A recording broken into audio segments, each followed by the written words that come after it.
Welcome to today's video, where we'll be discussing why Africa stays so terribly poor and how it's related to China's Belt and Road Initiative. We'll be diving deep into the situation in Uganda, where the government entered into a deal with the Chinese government to upgrade its airport, but ended up mortgaging it out to China. This is just one example of how China is using debt trap diplomacy to gain control of key infrastructure in developing countries. But with the recent financial crash, China's foreign direct investment has slowed down, leaving many African countries struggling. Let's find out more. Uganda is a beautiful country in East Africa, with abundant natural resources, fertile land, and a large working-age population. In spite of these benefits, Uganda has been tormented by political precariousness since acquiring autonomy in 1962. Making it perhaps the most unfortunate country on the planet. The government hoped to turn things around by upgrading the country's only international airport, Entebbe, and making it a regional hub. The project required significant monetary investments, and China's National Export-Import Bank, Exim, offered a $207 million 20-year loan to fund it. On the surface, the deal seemed mutually beneficial, but the fine print revealed 13 toxic clauses that essentially mortgaged out the airport to China. These clauses gave China the power to approve and veto budgets and mediate any disputes in Chinese courts. This implies that China is in charge of the agreement and can alter it whenever later on. When Uganda tried to renegotiate the deal in 2021, China rejected the request. By late 2021, Uganda was unable to make payments, and rumors of a Chinese takeover of the airport began to circulate. China's Belt and Road Initiative is a massive infrastructure project that seeks to expand global infrastructure with China at the economic center. It covers 65% of the world's population and 140 countries, and entices developing countries with massive loans for desperately needed infrastructure projects. China has previously spent over a portion of $1 trillion on this drive, multiple times more than the Marshall Plan that the US spent to assist with remaking Western Europe after the Second Great War. However, many low-income countries are unlikely to be able to pay back these loans, which eventually leads to asset forfeiture.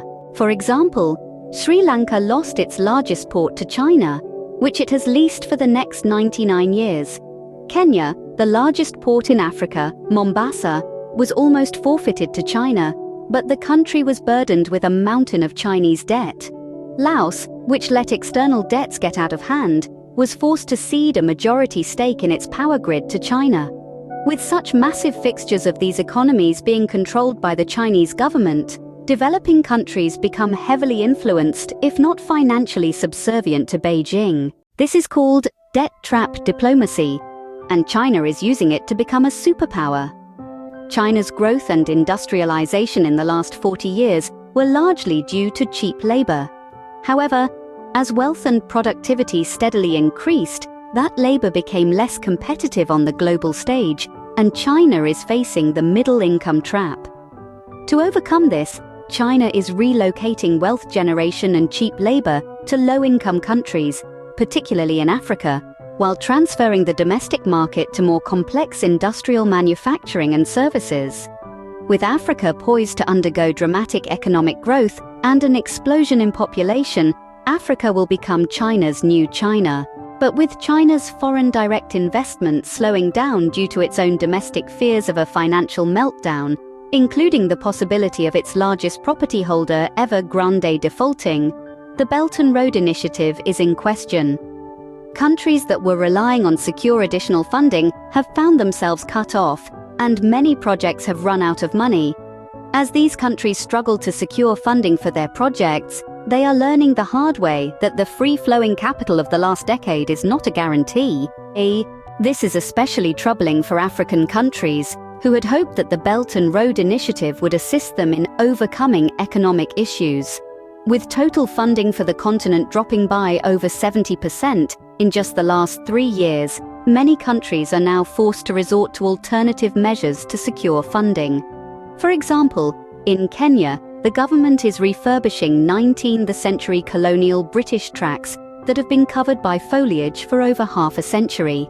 as they cannot secure enough funding to complete their modern rail link project. Cameroon and Nigeria are also experiencing similar difficulties, leaving many countries in Africa struggling to find the resources they need to develop their infrastructure.